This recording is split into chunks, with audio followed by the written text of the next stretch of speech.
Mine! My design! Overtime contingency, Glasgow block, all of it! I think you've overestimated your contributions. Really?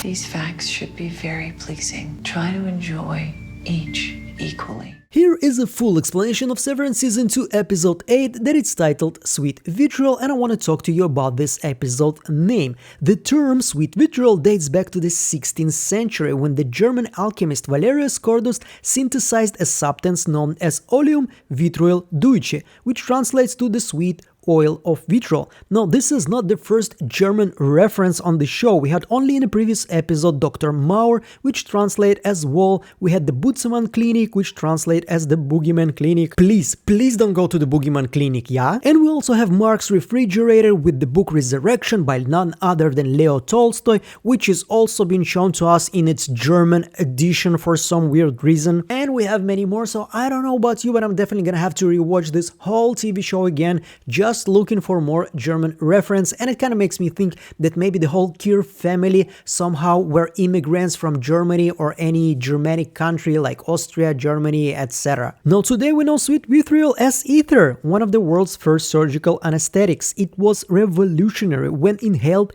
ether induces a dreamlike state, reducing pain and awareness, almost like pressing mute on the body and mind. Kier will take away all his pain, just as Kier has taken away yours. Now, the whole cure the pain, cure everybody, remedium hominibus, let's cure the humanity, blah blah blah, the whole theme of Kier Egan, who used to serve as a military doctor during the Civil War, is probably comes from the spirit when he wanted to fix humanity, stop the pain, stop the suffering. But as usual for those kind of maniacs, you know, the solution is pretty fucked up, so this is exactly what we're seeing on this TV show. Now, ether or sweet vitriol is definitely not the only drug that has been shown to us in this episode, but let's discuss this a little bit later.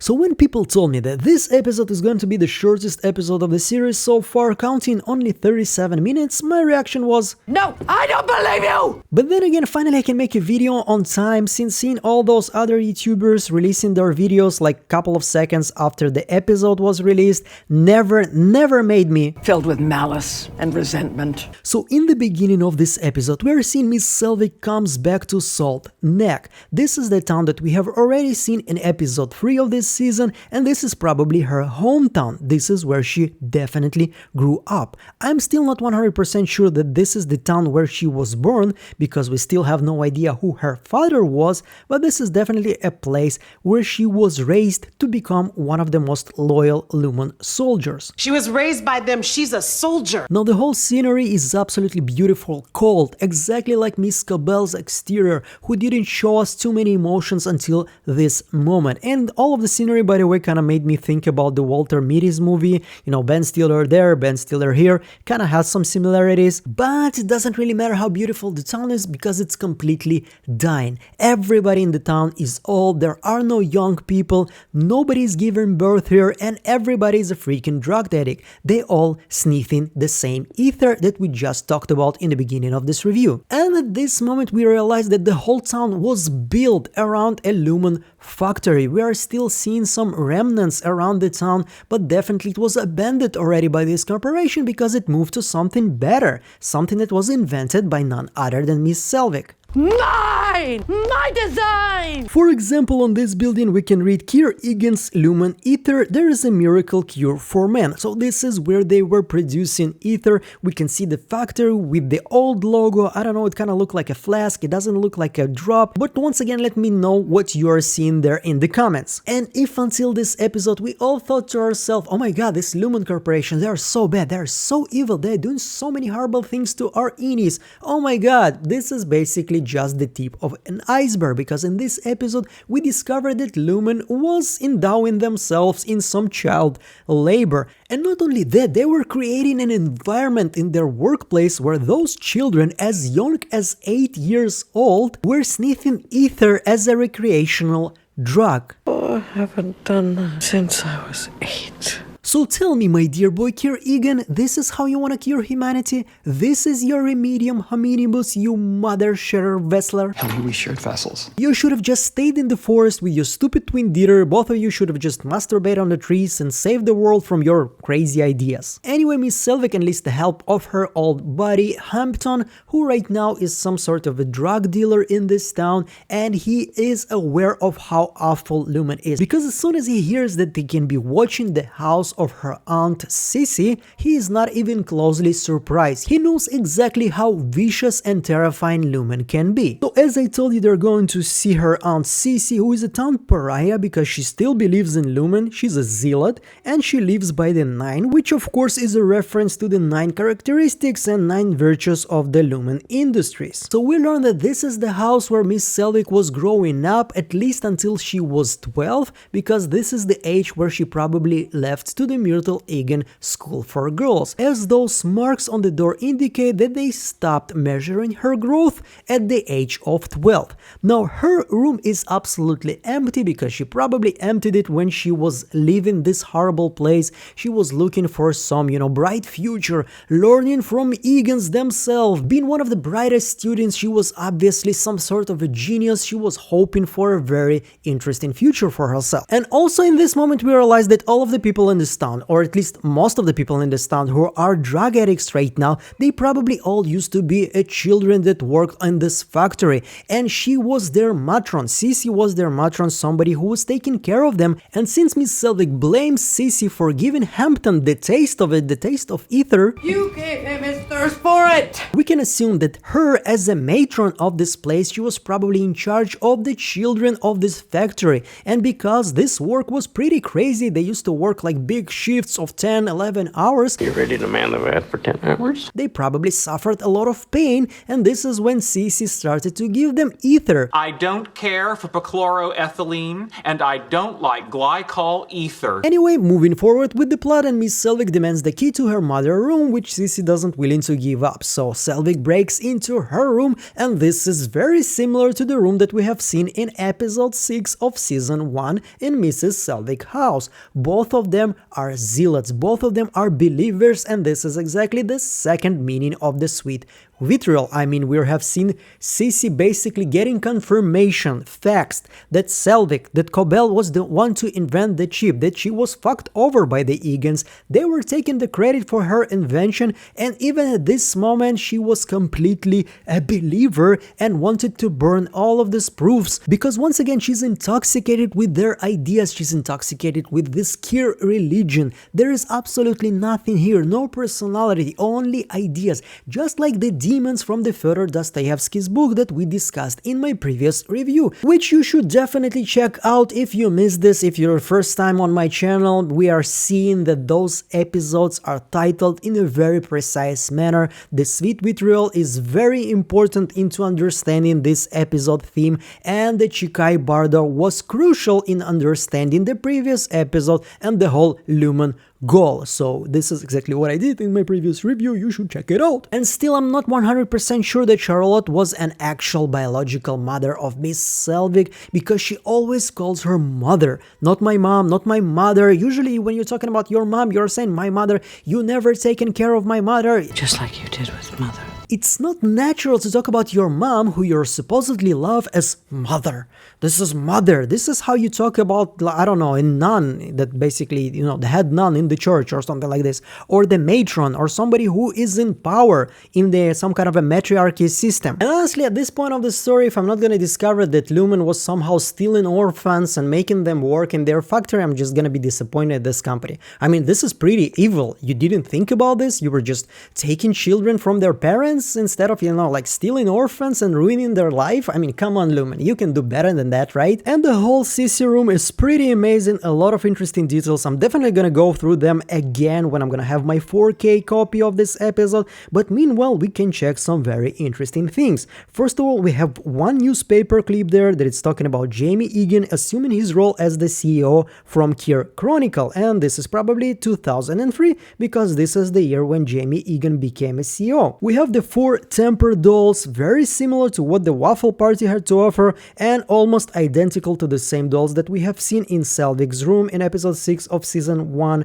We have also something that's called work-life balance. I don't know what it is, maybe some kind of an article, and we can see here, we can read, do not allow yourself to snap beneath the weight of your stressful and imbalanced life, and the boy wears red and the girl wears blue. As usual, we know that those colors are pretty important for the whole TV show. Now we also have another page that features a lighthouse, and we have seen on the cars that the lighthouse symbolizes one of the virtues that is named verve. There is absolutely identical poster with the drop, and I think it's written on it cure or something similar to it, like the same poster, 100% the same we have seen in Selvig's room. We have some kind of an open door invitation about Lumon and Miracle. Beneath it we have a probity card, which is once again one of the virtues, and it usually comes with a sentence: we need to be cut in order to be healed. There is some kind of a creepy dollhouse situation with a mini chair and maybe some kind of tiny poster or something like this, and of course the obligatory photo of Keir Egan. Praise Keir! And the reason why I hit that R so hard right now is because there are so many similarities between Keir's ideology and communism. All of this, you have to share your knowledge with everybody, it belongs to the people, blah blah blah. I mean, Keir definitely took some notes from Grandpa Lenin.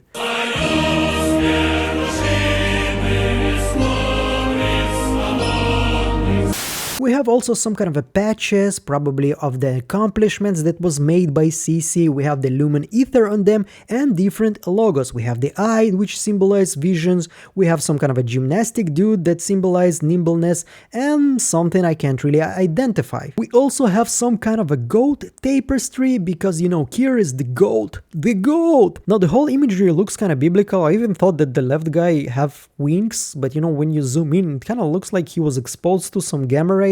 And of course another you must be cut to heal card with children on it, because you know, Lumon, child abuse. Another interesting detail is that all of those 4 heads of the Tempers are standing on 4 vases, which kind of made me think about the Keir Egan house from season 1 that also have those 4 vases with something inside of them, which also probably symbolizes how you can tame thy tempers. So Selvig goes into her mom's room and she falls asleep on her bed. She's feeling the pain. She never was there for her mom when she was dying. She was never able to, you know, deal with this loss, just like Mark was not able to deal with the loss of his wife, and we are seeing the similar themes here. Now bear with me for a moment because I want to take you to the promised land. So at some moment Hampton comes up, both of them are, you know, inhaling some ether, and Selvig is shocking us, saying that she was doing it when she was 8 years old, and this was the last time she was doing, so she probably started even before that. And she realizes finally where are the plans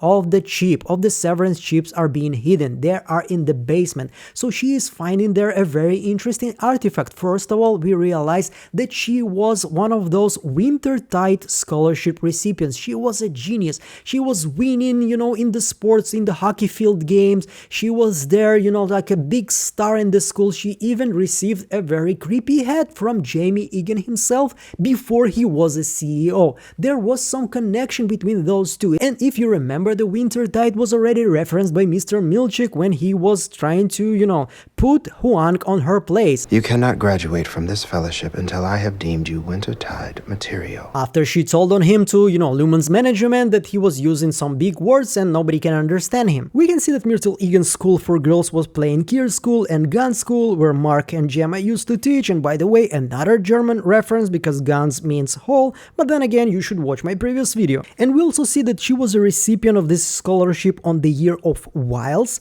and we understand that this is how, you know, Lumon calculates years. They don't have like the year 1924, you have the year of Wiles, the year of Vigor, the year of Vision, etc. And Wiles, by the way, the symbol of the hand making the face of a dog is exactly the same as one of the companies working on this TV show, Animals and People, which I think is kinda cute. And in the middle of the episode, Sissy that told us already that she's in contact with Drummond, and he reached her to give Selvig a message that she can come back and basically repent for her sins and she will be forgiven. Oh, you're not like, forgiven. So in the end of this episode we realize that she called Lumen, and right now somebody, maybe Drummond or maybe some of his lackeys, are coming to this place, and Hampton is there, you know, to take the final stand and to, you know, turn on the music from Deadpool, because in every short when somebody is talking about, you know, final stand, TikTok, whatever, somebody put the music about a woman who goes down on a man, and they made it somehow, you know, like amazing, emotional, uplifting moment. Come tame these tempers, assholes. And now let's all go to the promised land. So the episode ends with Harmony escaping Lumon's thugs, and she's finally answering Devon's call that was trying to reach her through this whole episode. She realizes that Mark has been reintegrated with Regabi's help. She knows exactly what Regabi is doing, she knows the dangers, and she understands that Mark is in a very big, serious danger. She realizes that her whole life was a sham. She was used and abused by Lumen and by Jamie Egan. She was there to help everybody. She was there to cure humanity. Her goal was the vision of Cure Egan, the Remedium Hominibus. She wanted to help her mom. She wanted to help herself. She wanted to sever herself from the pain of losing her mom. She wanted to give her mom an ability to be severed from the pain that she was experiencing, probably because of the work that she provided for Lumen. This horrible, horrible ether factory that basically used and abused children and its whole population. This is the town of Cold Harbor. This is where she used to stay. This is her exterior. This is Miss Cobell. She is the Cold Harbor through the whole season 1 and 2 until this moment. Right now she's a fire woman, and this is why we are hearing this amazing song by the cult. She wanted so much to finish her job in Lumen. She was trying to get back because she wanted to complete the Cold Harbor. The biggest pain of all, losing somebody that you love, the death. This is basically something that there is no cure for, and she wanted to give this cure to humanity through the file that it's named Cold Harbor, and this is exactly what we have seen in the previous episode. Lumen is trying to fix every possible pain for people, and Cold Harbor, the file Cold Harbor, is there to cure humanity from death, and this is exactly what's gonna happen with Gemma in the end of this season, unless she's gonna be saved by our heroes, and this is how you knock them out of the park. And I just want to thank everybody who supports me on Patreon and on YouTube. Your help, your financial support is absolutely crucial to me. Those days when I feel a little bit sick, when I feel a little bit, you know, under the weather, when I'm not able to create a video, knowing that there is somebody who supports me in those bad days is very, very helping and very motivating. Thank you so much for your support, and I want to welcome a new champion, Juggle DP. Thank you so much for your support, and I appreciate you joining this small and very awesome community. If you like what you have seen right now, you can feel free to like, subscribe, write an interesting comment. I absolutely love discussing this TV show, and you can also do this in my Telegram group. Hopefully one day I will understand how Discord works and open my server also, but meanwhile let's all join there together and discuss more topics. Soon I'm gonna have my live stream about this episode because there's a lot to discuss. We are at the point when we can already build some substantial theories, so let's do it together. And as usual, I hope I'm gonna see you on the next one. Meanwhile, bye!